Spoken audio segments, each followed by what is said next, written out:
Hello, everybody. This is Mr. Rio here on Thursday, May 6th in the studio. And when we did the regular Zoom session a little bit ago, I accidentally forgot to hit record. But that may actually be a good thing because now I'm going to do the lesson again, but I'm going to do it much quicker and easier and record it. I'm recording right now as we speak. So without further ado, I'm going to go ahead and share the screen.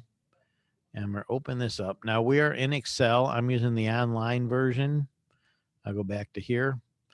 And so if you want to use the online version, as I've already covered, you go to Office 365 and log in and open up your Excel document that should be in there from the first lesson. In the first lesson, we did 3 sheets in here. So this whole thing here, just to review, is a workbook. You make a new Excel, it's a workbook. Now, in the workbook, you can have multiple worksheets that are also known as spreadsheets. So that would be like bank right now, this is a sheet. Click on averages, this is a sheet. Click on sales, this is a sheet. Okay, you can have as many of these as you want. Okay. So on Tuesday, I went through. Now, what I've been doing here is I've been covering things like, a lot of times you need to adjust the width of a row of a column. So you bring your cursor up here between, say, A and B or B and C, and it becomes a double arrow, and you can do that. If your column is too narrow, you might see stuff like that where these weird numbers come up. See that? That's you don't panic. All that means is you need to go up here and make it wider. When you put text in, I already covered this a couple of times. It's called merge and center, where you type it, say over here, you drag across how many cells you want to merge and center, and then you find it right here, a pull down menu right there. You have to select it, of course. I've covered that. And then these headings here, I centered them. So I pulled it this here and went to centered. I hit bold on them, so I did bold. If you want to add a color, you can pick a different color if you want. So that's how those titles were put together. These here are centered. These are right align. And also this is currency. These are all currency. I'm talking about the first one here. I did this on Tuesday, so this is all review. And then when you're not sure, like, oh yeah, what formula did Mr. Rio put here? Well, if I click there, the formula is up there. B7 plus C7 minus D7. Now, if you did yours where this row on yours is not row 7, maybe it's row 6 or row 8 or something, you can, this could be adjusted for a different row. We did averages. Now, that's where we started getting into functions. So if you click here, you see what's called average. You put an equal sign, average, and then you have what's called a range. The range is always the top left cell, the bottom right cell. So our top left cell is B6 right here, and our bottom right is B10. So that is, if you click on it, it's B6 colon B10 in parentheses, and average means it's going to average all those numbers. And the same thing here. And this is averaging low temperatures, this is averaging high temperatures. Okay. Now, sales here, we use some different functions. We have these weekly sales for these salespeople. And if you click here, that's the total sales. So we use what's called a sum function. Put a SUM, it's going to add up cells. It has an equal sign. We have B6 to B14. So that's how you do a sum function. A highest sales would be a max, like which one has the highest number. So for the max one, we click here, we have equal sign max, and in parentheses, we got B6 colon B13. That's this right here to that right there. Pretty easy.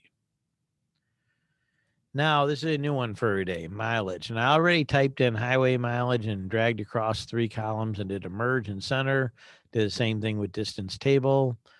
Got from to, I centered miles right there. I know that's the main thing we're focusing on. Now, this makes sense having it centered. These two are fine here. Now, what are we doing here? We're trying to figure out mileage from Miami, Florida to all these different cities around the country. Which one has the shortest distance? That's going to be a min function. Which one's going to have the longest distance? That's going to be a max function. So for this one here, we'll click put an equal sign. We'll put min. Doesn't matter if it's capital or not. Then we put a parentheses, and then the range we want is right here. It's for me, it's C7 to C14.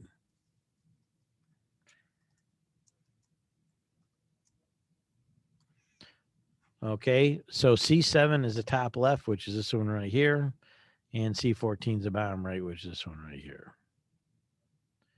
Now I just simply hit return, and there it is. That is the shortest distance from Miami, Florida to one of these cities is going to be Atlanta, which is 665 miles away. The longest distance, we're going to put an equal sign. It's going to be a max. And it's going to have the same range from C7 down to C14.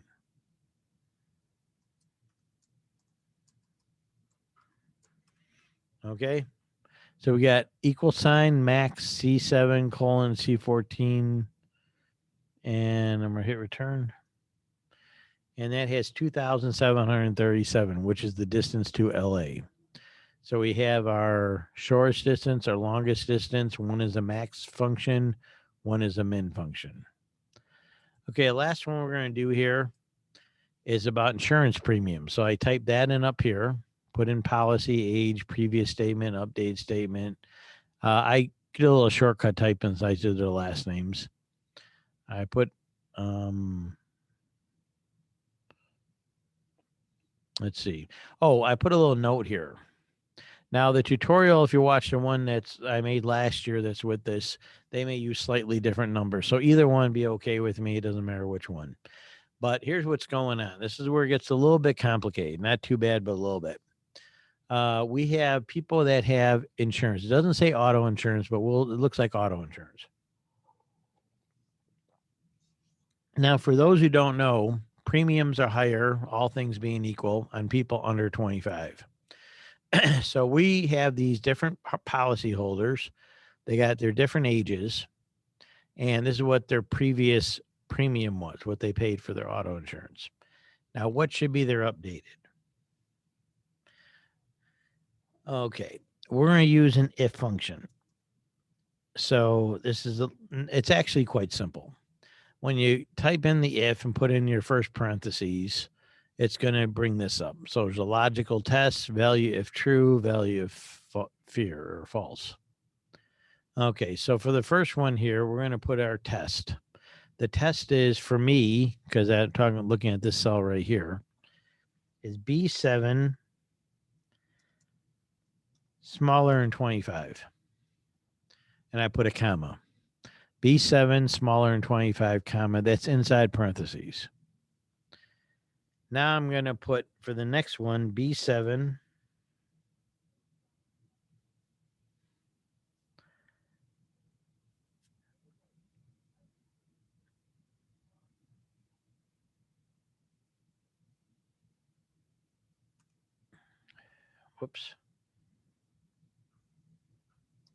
B7 greater than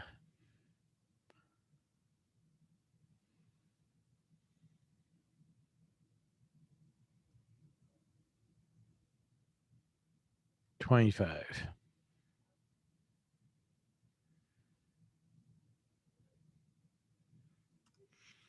Let me think this through. We got B7 smaller than 25.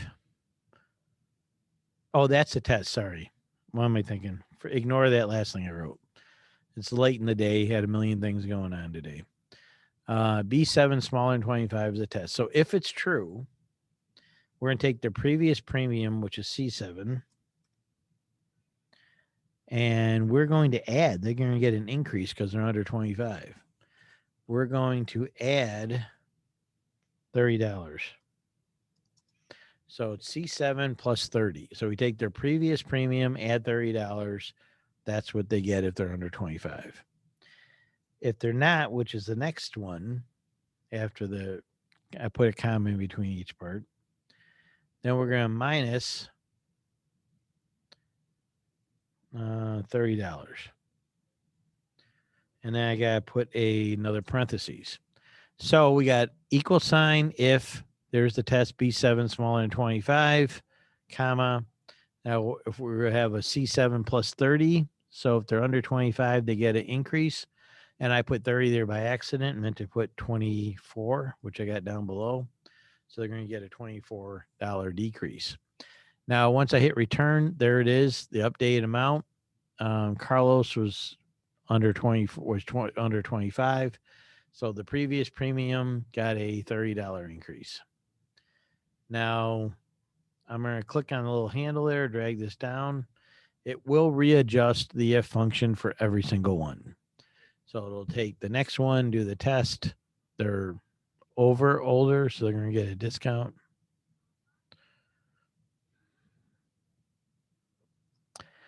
Okay, and then this here, if it's not already in currency, just go up here, highlight it, put it in currency. Okay. And this note here, I just put in here that wasn't normally part of this. So we got their ages, we got their previous premiums, and we have an if function. Members of the student council, there's a 3:00 meeting in the cafeteria. Okay. And that is about it. So I hope everyone, hope this lesson goes well.